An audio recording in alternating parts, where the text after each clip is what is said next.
Hey everyone, it's Terrence Branley with the Grow IT podcast, and today I'm really lucky to have someone of the expertise that Sunil Cherian at Copperwire has in terms of ESG. And if you have heard of ESG, if you are an organization that's wrestling as to what it will entail for your organization, what you need to do to prepare for it, and what you need to do to get into compliance, this is going to be very helpful. So, Sunil, I want to welcome you to the Grow IT podcast show. Thank you, Terrence. I appreciate the opportunity. This is fantastic. Yeah. Okay. So, Sunil, tell me a little bit about your background, and then obviously tell me about Copperwire. I'm a technology entrepreneur who's been in Silicon Valley for the last 30 years. And all I've done is startups and startups of various sizes. So, networking, security has been my primary area. And we worked on different technologies from early 90s, voice over IP, SSL, VPN, load balancing, data center, cloud, and I actually run a consulting company in the past.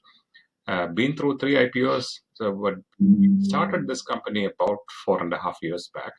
When I was approached by one of our existing investors, I was an advisor to them many, many years ago.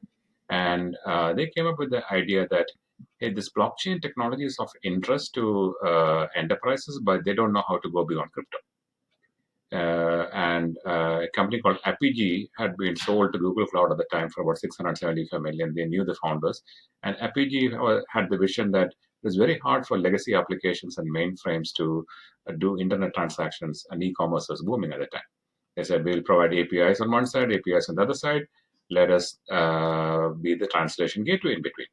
Great idea, worked well, and Google Cloud is capitalizing on it. So, the idea was, can we be like an Apigee for blockchain?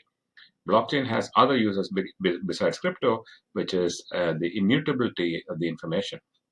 The data once shared cannot be tampered with by somebody else. The other advantage for blockchain was that the data is shared in real time.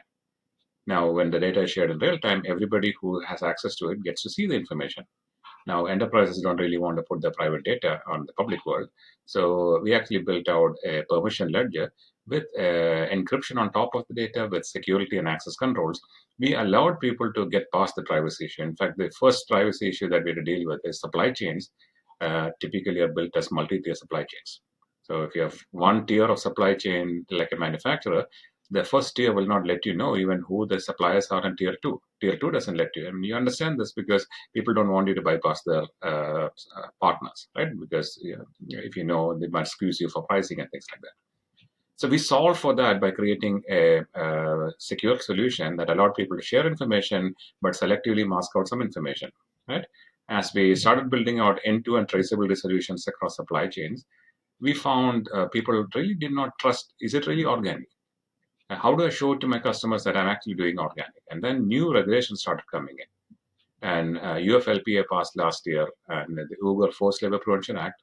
The Xinjiang region of China has been known to abuse human labor practices, and customs is now given the power to stop any product from coming in. Period. And it is almost like an IRS audit. They're like, "You're not coming in. Show me proof. I don't believe you. No, the cotton is coming from Vietnam. No, the cotton was planted in China. Show me that there's no proof." So that kind of turned the tables on this kind of mandates. And when we started looking at it, we started looking at sustainability as an overall mandate from variety of initiatives from United Nations, from different countries, SEC mandates coming up, Europe was ahead of the game with CSRD coming in, India coming in. So all these mandates started asking for this entire slew of information from carbon, air, water, waste, forced labor, child labor, DEI. So this big bucket is generally called ESG, environmental, social, and governance. But since people don't necessarily understand what the purpose is, ESG has sometimes become a bad word. People are on either side of the political spectrum. Right. Very politicized, right? Very politicized because it's easy to politicize a three-letter word that you don't understand what it does. So, with that said, what does it do, right? I think a lot of people don't even realize, what the acronym itself stand for. You just mentioned it, which I'll have you repeat again. But what are some of the challenges and opportunities that ESG presents to businesses? So I want to ignore the acronym for a second, and I want to peel Sure. back one level up. Okay. because there is realization and there is scientific validation that Earth is facing major climate challenges. And these are driven by the Paris Accord. Many nations came together and said, hey, if we exceed 1.5 degrees Celsius in temperature, then global warming could happen. And we have experienced climate events all over. Okay?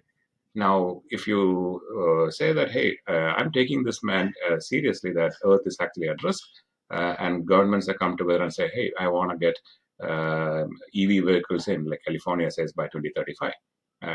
Some other countries say, I want to be net zero by 2050, which means that my carbon emissions, I'm not putting out more carbon than I'm taking away from the atmosphere. So all these transitions are happening. People are putting out these goals. But one of the fundamental challenges that we saw is you cannot aim for a goal if you don't really know where you stand. You have to be able to. If there's no KPIs that even tell you what your baseline is, right? How do you measure and how do you move forward to improve? And I'll give you an example. I was talking to a chief sustainability officer for a Fortune 100 company, large company. So he said, my supply chain gives me all the data I need for my operational decision making. I have about 80% confidence in my tier one data, which is great. I can live with it. Yes, we may be out of parts sometimes. We may have excess inventory. We'll see the bullwhip during COVID, etc. But we can work with it, right? So I said, that's great. That works for this. But when it comes to some of these mandates around carbon and water, etc., what's the confidence in tier two? It's about 40%. Okay, great. How about tier three? Not even 10%. Wow. Okay, now put an SEC or a SEBI or any regulator there that says, Mr. CFO, you're signing off on this information and you are signing that this information is truthful and accurate. And if you guys don't know where your data is and you have no way to collect the data, so in the technical terms, they call it scope 3 data, okay, which is they classify data scope 1, scope 2, and scope 3. Scope 1 is usually under your control, you have in your databases. Scope 2 is your energy reports and information that comes from whatever goes into your product. Scope 3 is everything else. And it is your entire network, whatever inputs went into making of your product. And since you don't even know where your supplier is in place, you have no idea what the data is. So which CFO can actually sign off on this? And that we see is a fundamental problem in this space. Okay? In order to be able to manage to a 2050 goal of net zero, we need to know where we stand. We need to know what inputs go into it. But we need to also address the privacy aspects of business and how businesses do business with each other. Okay? That sounds like a big challenge. It is. And since we came up from the supply chain space and we came up from the blockchain space, we started looking at saying, okay, who needs to be the one in charge for this information? Many companies have actually set up chief sustainability officers. Many companies have EVPs for ESG. So depending on the region, they have different roles in place. Sometimes they might be under procurement, sometimes they may be under supply chain. But because the CSOs are now being taken up that fast elevator up to the C-suite, the liability risk for the enterprise is high, right? We have seen many ESG funds lose their mandates because they are found to be greenwashing. We found many banks actually giving money at cheap rates, and ESG funds actually were pretty cheap. And but if they don't have the ability to validate that the carbon credit that was sold was actually backed by trees being planted, then it is now leading to anti-money laundering of a different type. Various kinds of money laundering. So AML regulations are now looking at carbon as one of the areas where people are now manipulating. It's a different form of money. Yeah. And all the things that we dealt with in money, all these audit firms, all these CFOs have now to deal with different types of money, carbon credits, your energy usage, your water, your waste. All of these are now in a form where you need to be able to understand it, quantify it, measure it, and then have the plans to how am I going to reduce my own footprint. It almost sounds like you need to almost have a secondary set of accounting Yeah. for ESG alone, right? I mean, all the things you're talking about and the potential liability are the same things you'd see on the financial side Yeah. of a business. Yeah. And now it looks like businesses are going to need to, have the same set of accounting methodology for ESG. Yeah. And what we did was we brought in a gentleman who has been in the space for the last 52 years, who headed sustainability for ExxonMobil, dealt with many of the ExxonMobil disasters that I deal with. He was there for 17 years. Prior to that, he was at AECOM, which was the McKinsey of sustainability consulting. It's a huge consulting firm. He taught at IIT Chicago as a Fulbright fellow, written many books on the subject, has participated and been part of many of these mandates and OECD principles and all of the things, equator principles. He actually wrote some of these rules many years back. So he came in as our EVP of Sustainability and Chief Scientific Officer. My co-founders sat down with him for the last year and a half, basically took a lot of the know-how and worked with him very closely to build out an ERP for sustainability. In the sustainability space, we are finding that it's like in the pre-ERP days. People are still exchanging information on Excel. And these are many, many Excel sheets and lots of tabs. So when I send that Excel sheet from me to you, I lost control over it. Right. You can make any changes to it intentionally or accidentally, but that data is gone from my hands. So when you now take it and send it to somebody else, it is now fully removed from the actual source of truth. So you need to have a system that connects the dots, takes it all the way to the source, and you need to have that end-to-end traceability.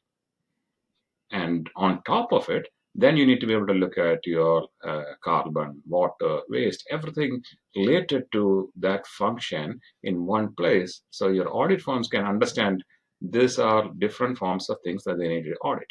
So there's a massive education required in the market, and the timelines are like compressed because various countries are putting these mandates out back to back. For example, India has a new law called Business Responsibility and Sustainability Reporting, BRSR for short. The first deadline for that is March 31st of 2024. Wow. Okay, top 1,000 public companies have to report, and they're pushing their suppliers. So tens of thousands of companies are affected in terms of being able to provide information. Granted, this being year one, people may not be pushing for authenticity and veracity of data. But when the audit firms are starting to look at this information, it's like, okay, you expect us to sign off, and even if I'm putting a 2-page footnote on this, right? You need to tell me that this data has some truth, right? Some truth to it. There's some veracity to it. Right? So that is coming. California mandate was passed on October 7th, which is last month. So barely 30 days now. And Newsom signed that law, expecting companies of 500 million and higher to report every other year, and $1 billion and higher to report every year, and starting 26. So you got 2 years to get prepared. Wow. And they're collecting the data. It's not just putting the report together. You don't even know where the data is starting from. Right? You have to pull that stuff. New York already has a climate mandate. Europe had a law called CSRD. They used to say that German Supply Chain Act, for example, used to ask for companies of 5,000 employees or higher to report, only for large companies, right? Right. But CSRD, they dropped that down to companies at 250 employees or 40 million euros. So which means that if you're selling anything to Europe, and if you have even a small company, now you have to report to that mandate, right? So there's a ton of mandates, and in fact, there are 2,400 plus mandates that have come in the last couple of years. So this isn't anything where or Republicans don't like this or Democrats like this. This is like going world over, and sustainability as an umbrella is something that people are really serious about, and every different jurisdiction is asking for this stuff. So I think in all of that, there's far more challenges for businesses than opportunities, but the opportunity is probably how they can start preparing and start. I mean, it's probably even beyond preparing, right? Because I mean, now it's kind of the time is action here now, right? I mean, you're talking about, a lot of these government agencies, a lot of these state agencies that are having these regulations and these laws in place. where do they start? Like, where do the organizations start? What should they do, and what should be their game plan just to get things going in the right direction and fast? Yeah. So what we did is so we built this product called Impact Chain, and it uses blockchain technology, it uses generative AI technology, it uses machine learning to actually help you discover your suppliers. It has a cascading mechanism to go down to second, third, fourth, fifth, nth tier of suppliers, bring the data in with proof. Every piece of data that comes in with proof, and then calculate for you what are the equivalent carbon emissions from that 100 liters of gasoline that you purchased. What is the equivalent carbon emissions for that particular location, and how much of that allocation you need to take, and it connects the dots between you and your investors. So your financed emissions report you give to your bankers is now based on your data that is coming from your network of people, right? So you have to build a network of networks that are connected together, where the data is a single source of truth. It is verified, audited by third parties, and we can look at it and say, this data is actually accurate, right? So we built that framework, and I'm pretty sure that other companies are working on different ways of providing reports.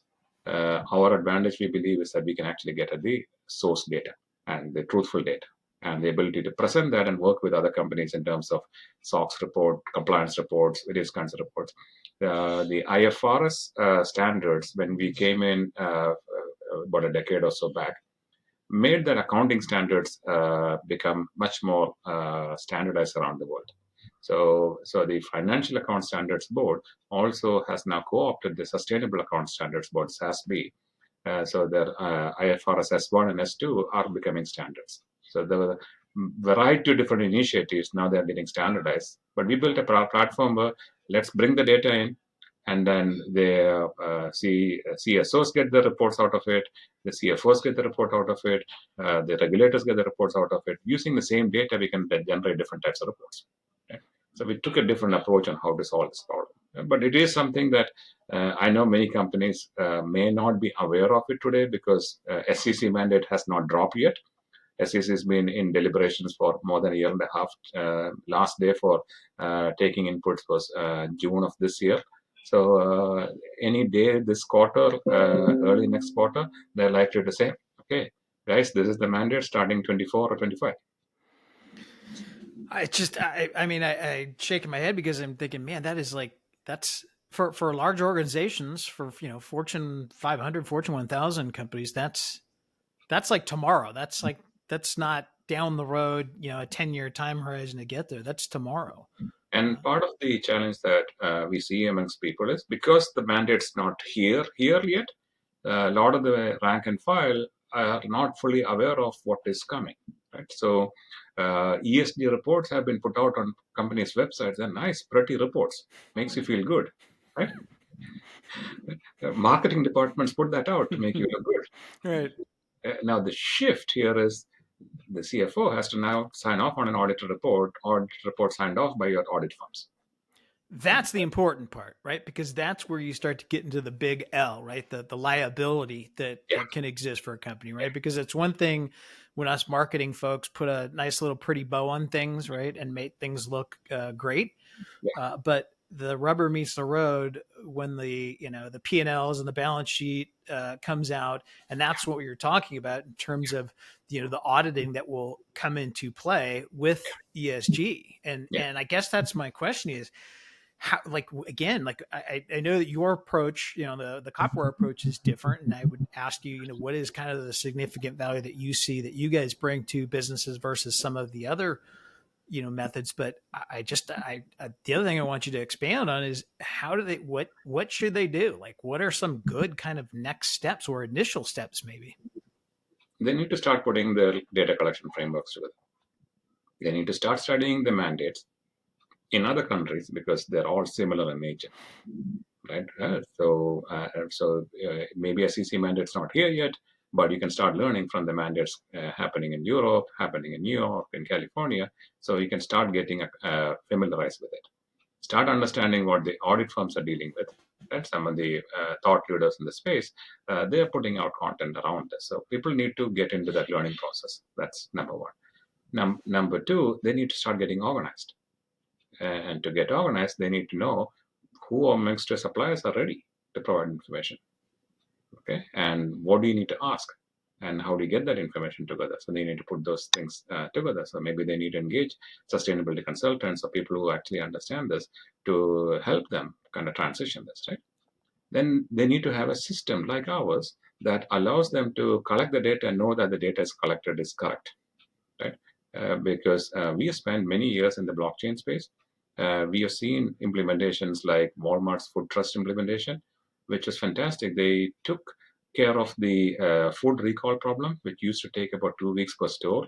They had to have two people manually chasing after where did this spinach recall originate from and where all did the spinach go to, because these are all disconnected systems. They had IBM come and help them out and build that platform out. They were able to bring it down to 7 seconds once they Wow. started connecting the dots. However, it wasn't as successful as it should have been because it wasn't so easy and it was not affordable for the guy at the bottom of the chain, the poor farmer.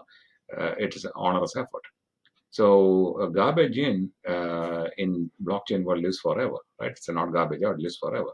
So the quality of the data that comes in is important. The ease of use is important. The ability for the people at the uh, big companies can push. They have the resources, but the small companies don't have that. Right? So how to collect that data in a way that doesn't put undue pressure on people? And how, like I was talking to a DoD contractor, he said, "You have great technology. Is there a way for us to report the data accurately without incriminating myself?"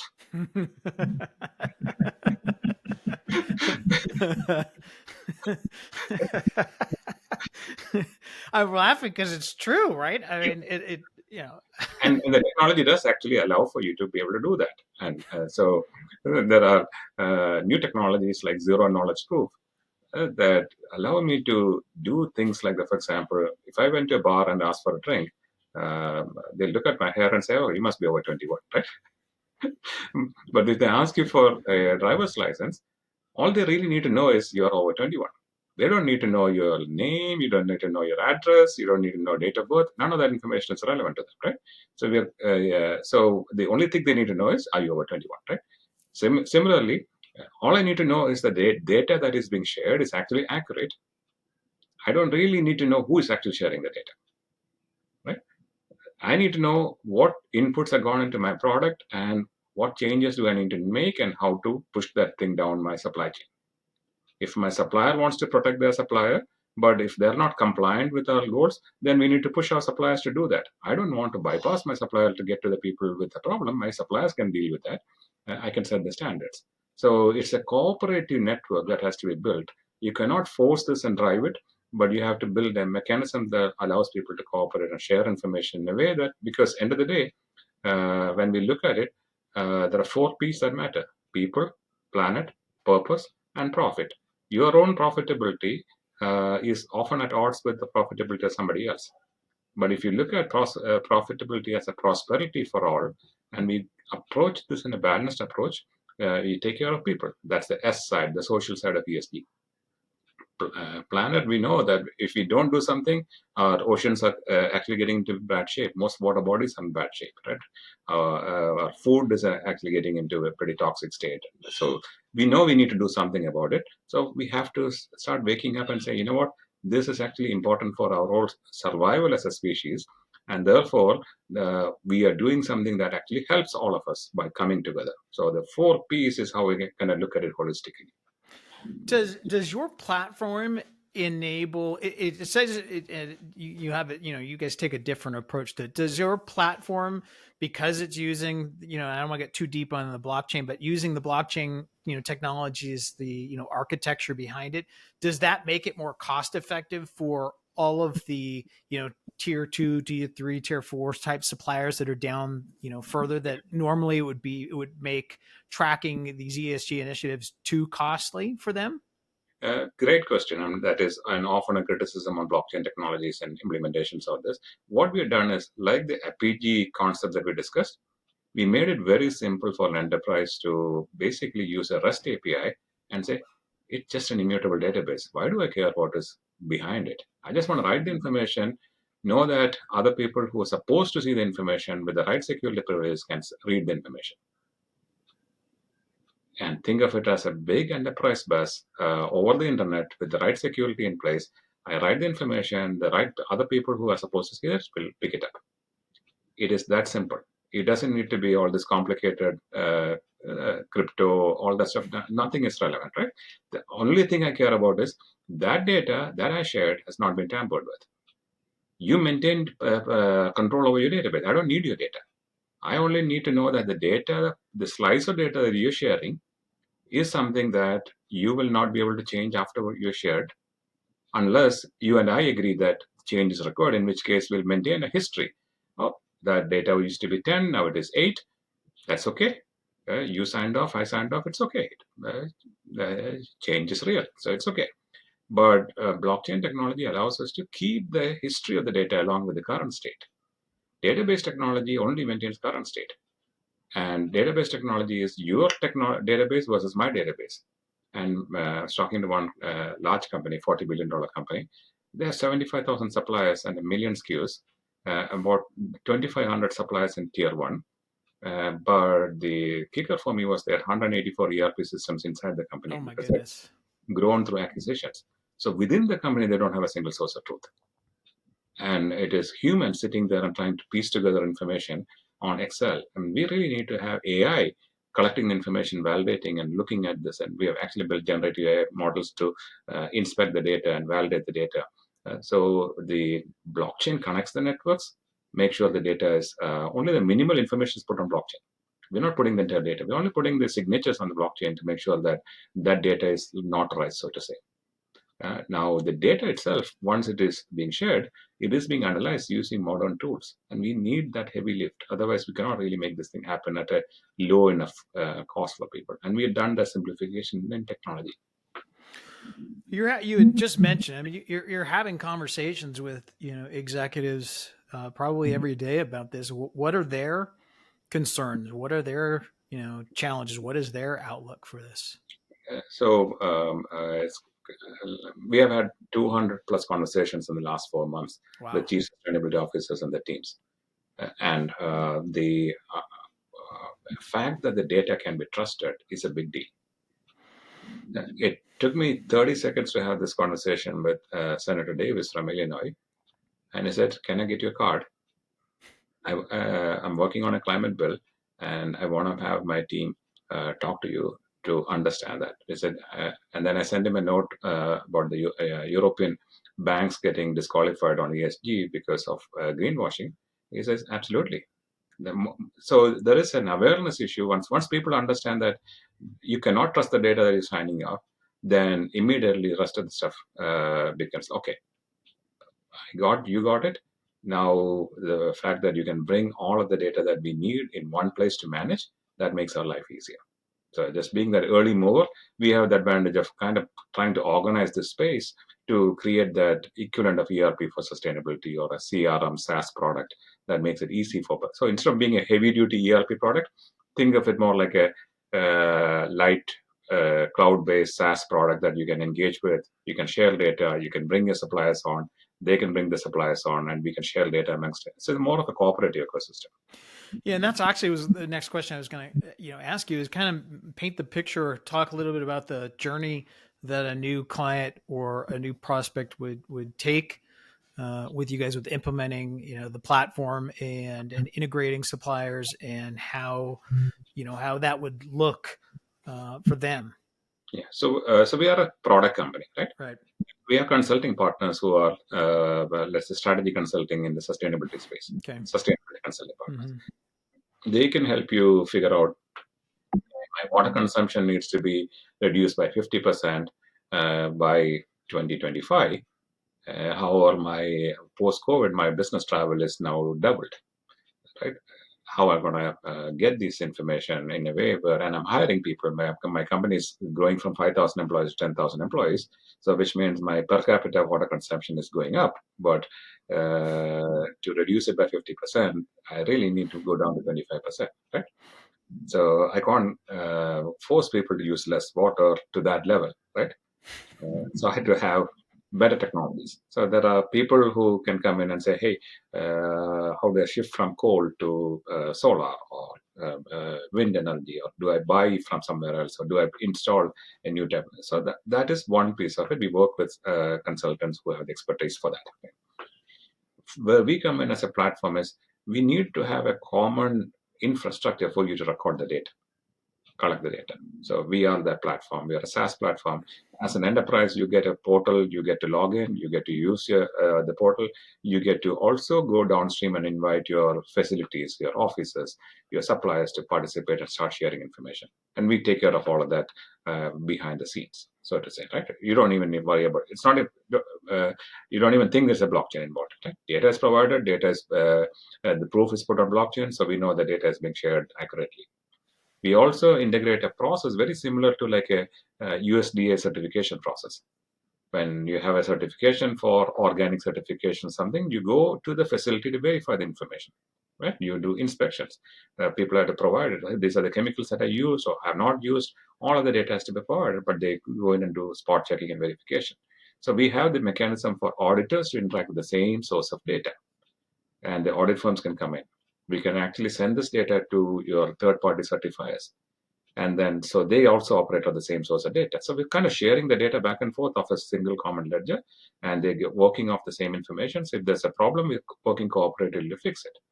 And then the reports that come out of it, if it is India, it is BRSR. If it's Europe, maybe GRI, right? Or so different types of standards are there. So it's all generated from the system. So we have that. Now, to make the data flow easier, we made it easy for people to enter with Excel sheets. Somebody has to now sign off on it. Maybe you have data coming directly from an IoT device that is collected from the source. Once that device has been approved, now we can read the data. So maybe there's a technical integration to integrate with your IoT device, or maybe it's in your SAP.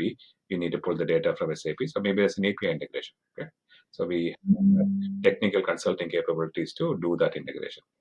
And then some organizations are not at a place where they have the maturity to run a process to go collect the data. So the data collection of the data, the validation of the data, it is in the report yet, right? The report not in the right format, right? The human labor part of being able to make sure the project manage these things in the right timeline to get it done, right? So we have consulting partners who are just set up to do those kind of activities to help companies do that. And there is A question that you had kind of touched on a minute ago, and it's something I've been thinking of. Does your platform give businesses the ability to be able to shift resources and shift?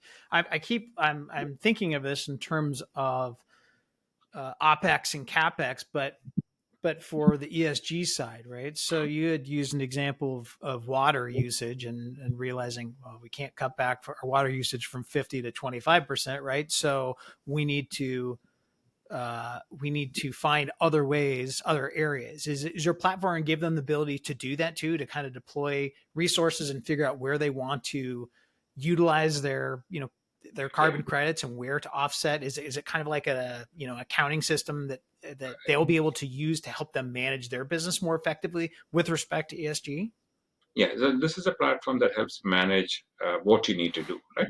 The projects that you need to implement, right? Maybe to just going back on the water scenario, maybe you need to separate the black water, the gray water, yellow water into systems that some of that can be recycled, filtered multiple times, so that is good enough for you to water your trees and water the yard, right?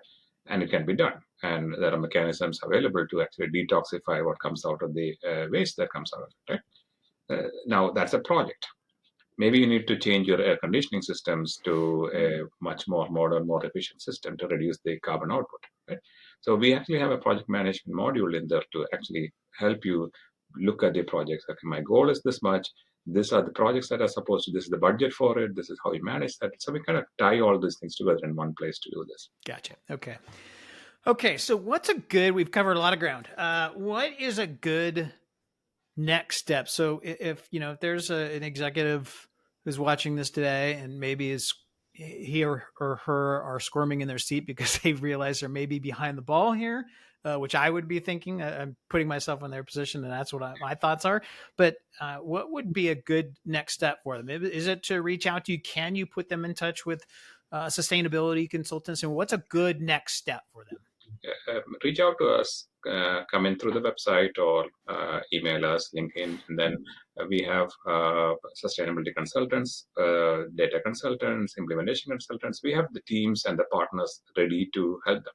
Okay. So depending on where they are in the journey, some people might be far ahead, some people may be just behind the 8 board. So but either way, there's folks that, and again, that's what's important to me, is to give people the ability to solve problems. And so and I will make sure and put all the links and whatnot to your contact page, your LinkedIn, your website, and your email as well, to make sure that people are able to get in touch with you.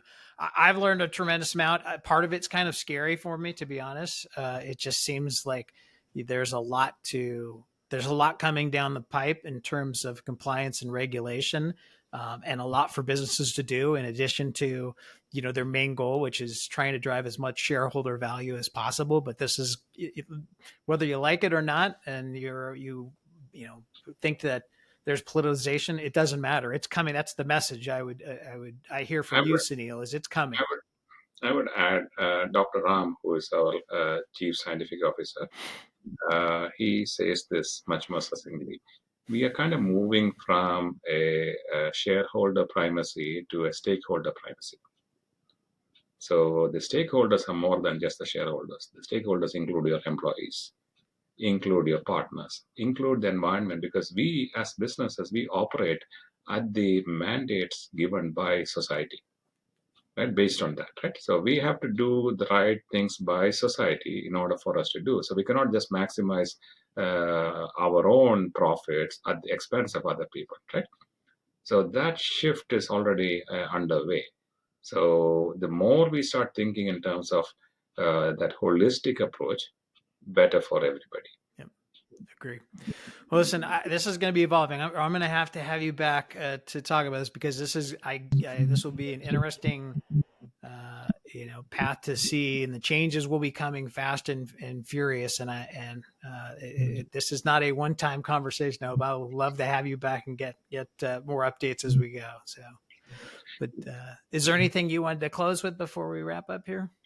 Thank you for the opportunity, and this is a great timing, and it is not as complex as it needs to be, because we've done tremendous work to simplify it, to make it easy for people to do this. And I think that's what's ultimately important. And that's why I encourage anyone that's, watching this or sees this to be, confident that reaching out is sort of the first step, right? And and I think you touched on it. It doesn't matter where you're at, in the journey, even if you feel like you're behind the 8 ball and just starting out, reach out, kind of get that ball rolling in the right direction. So Exactly. Great. Well, Sunil, I appreciate your time, and we'll look forward to having you back on next time. Thank you so much, Terrence, and good luck with the podcast. I love being on the podcast, and hopefully have many, many, many more subscribers. I appreciate it, and I can't wait to have you back. Thank you so much. Thank you. All right.